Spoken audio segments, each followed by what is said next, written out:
Heading east downhill from Dainton Tunnel. This is the third steepest mainline bank on the British mainland. It's more than 2 miles long and the gradient is between 1 in 36 and 1 in 57.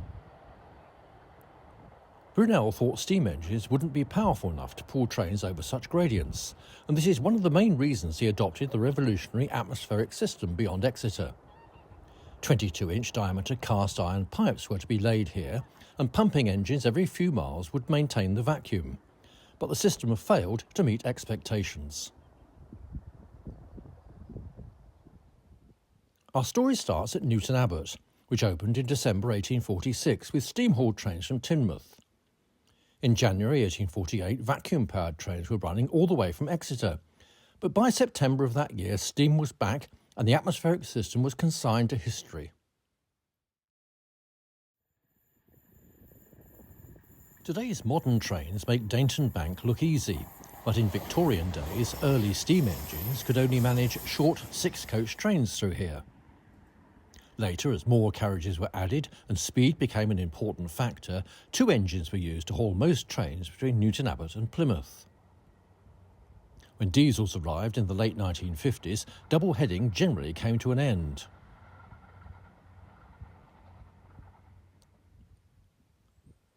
Here in Dainton village there's a Great Western Railway boundary post near the railway bridge, which, like so many on this section, is clearly built in 2 stages. The original single-track stone structure dating from the line's opening in July 1847, and the steel structure showing where the line was doubled later in 1855.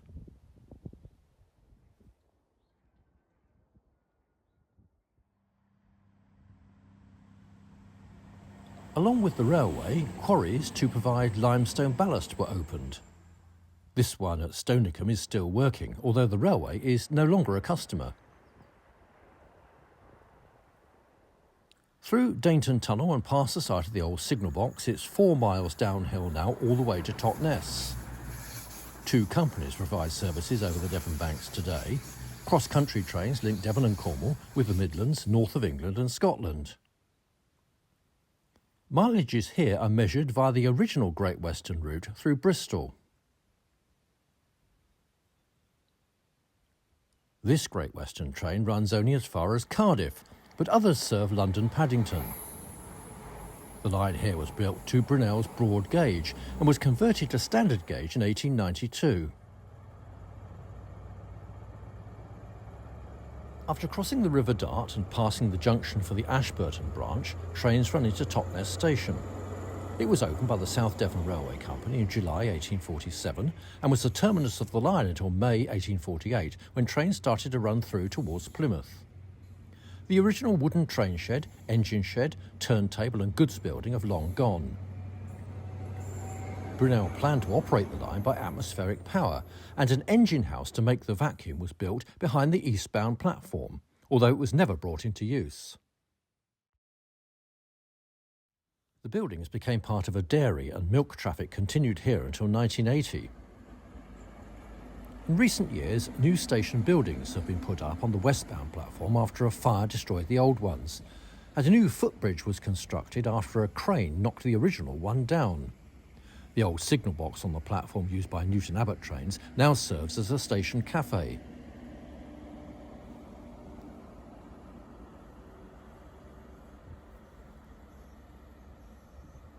From Totnes, the line, which was originally built to Brunel's broad gauge, climbs steeply again another 5 miles with a maximum gradient of 1 in 45, past the site of Tigley and Rattery signal boxes. Through the 869-yard-long Marley Tunnel, which had a second bore added when the line was doubled in 1893, and into Brent station, opened in June 1848. The station closed in 1964, but there are plenty of references to it around the village.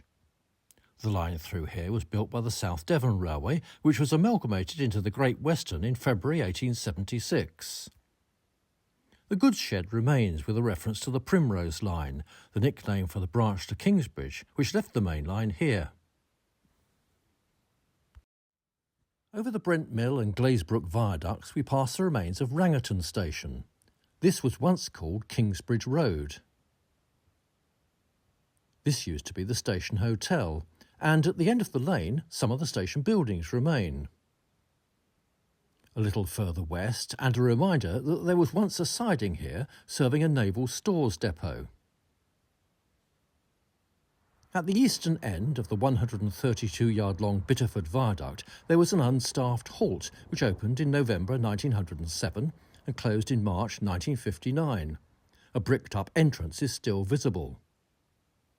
This granite viaduct dates from 1892. It replaces an earlier bridge, the remains of which can be seen on either side of the valley.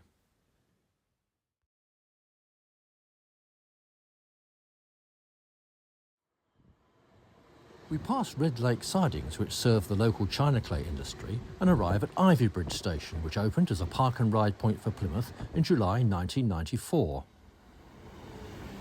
There's a better than hourly service here now at peak times. About a mile further on and there's evidence of the original Ivybridge station which closed to passengers in 1959. It was just to the west of this magnificent curving 229-yard-long Grade 2 listed viaduct. Like many on this line, this viaduct, which crossed the River Erm at a height of around 100 feet, isn't the original. The stone pillars supporting the first timber structure built by Brunel in 1848 can still be seen.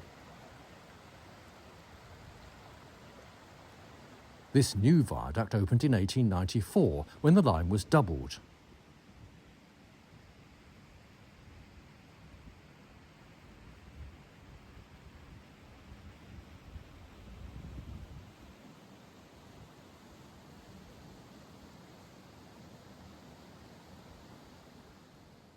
These steps in the shadow of the viaduct led to the first Ivybridge station, and here is the old station roadway.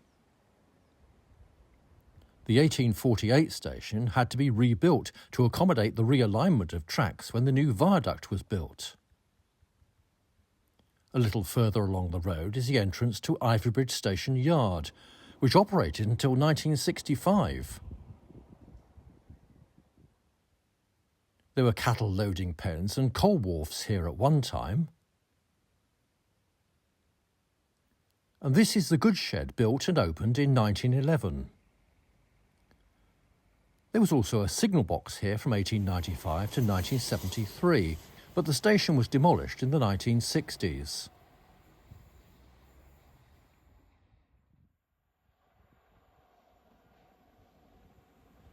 Continuing west over Blatchford Viaduct, we're now heading down the steep Newton Bank.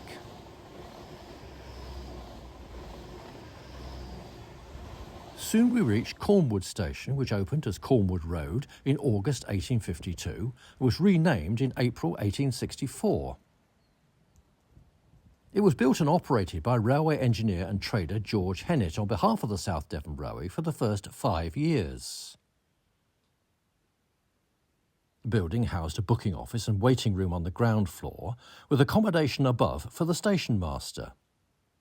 It closed in March 1959, but the station building can still be seen from passing trains. Over Slade Viaduct it's 2 miles to Plympton, where this street name leading to the station remains, but little else. The first railway to serve the area was a branch of the horse-drawn Plymouth and Dartmoor Railway, but the trackbed was sold to the South Devon to allow this line to be built. Plympton Station opened here in June 1848 and closed in 1959. From 1904 it was the eastern terminus for the enhanced Plymouth area suburban service, which saw steam rail motors used to fight competition from electric trams. Here at Tavistock Junction we pass the branch line to Lanston and Princetown and a large goods yard. From here the line goes under the A38, along the River Plym and arrives at Lara. This is where the line from Totnes ended in 1848 for a year before the Mutley Tunnel and the terminus at Mill Bay was opened. Mill Bay Station was here, on land now occupied by Plymouth Pavilions. Only these stone gateposts remain. The station closed to passengers in April 1941 after bombs destroyed the nearby goods depot. Goods trains continued running through to the docks until June 1971.